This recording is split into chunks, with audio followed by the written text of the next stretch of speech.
દિલ્હીના સુલતાનોની રાજભાષા ફારસી હતી. તેની અસરરૂપ અનેક ફારસી શબ્દોનો સમાવેશ ભારતીય ભાષામાં થયેલો જોવા મળે છે.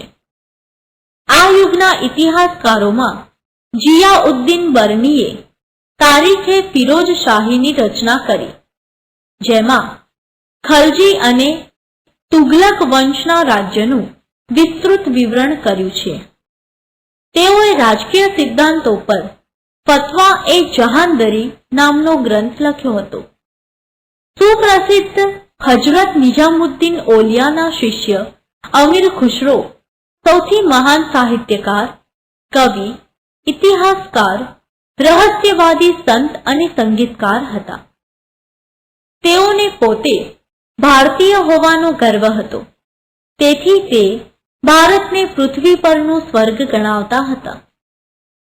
તેઓ દ્રઢપણે માનતા હતા કે હિન્દુ ધર્મનું સાર તત્વ અનેક રીતે ઇસ્લામને મળતું આવે છે.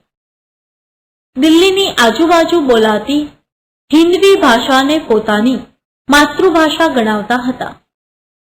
તેઓએ પોતાના પુસ્તકોમાં ભારતનું વાતાવરણ, સુંદરતા, ઇમારતો અને જ્ઞાન વિજ્ઞાનની પુષ્કળ પ્રશંસા કરી.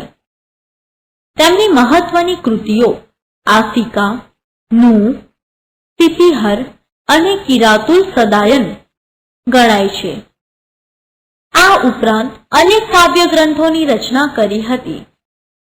તેઓએ હિન્દી અને ફારસી ભાષા ભેગી કરીને દ્વિભાષી ચોપાઈઓ અને દુહાઓ રચ્યા હતા.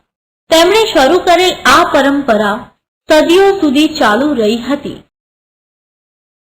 મધ્યકાલીન સાહિત્ય 3. બંગાળ, ગુજરાત અને અન્ય રાજ્યોમાં સુલતાનોએ પ્રાદેશિક ભાષાઓ અને સાહિત્યને રાજ્યાશ્રય આપ્યો. સંત કબીર જેવા અનેક સંત કવિઓએ ભક્તિ માર્ગનો ઉપદેશ સ્થાનિક ભાષા ભોજપુરી અને અવધી બોલીઓમાં આપ્યો.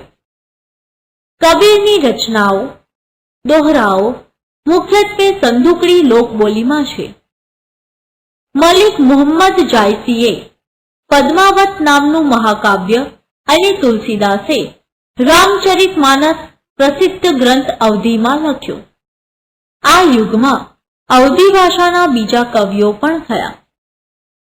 બંગાળના સુલતાનોના આશ્રયમાં કૃતિવાસે બંગાળીમાં રામાયણ અને પ્રસિદ્ધ કવિ ચંડીદાસે સેંકડો ગીતો રચ્યા.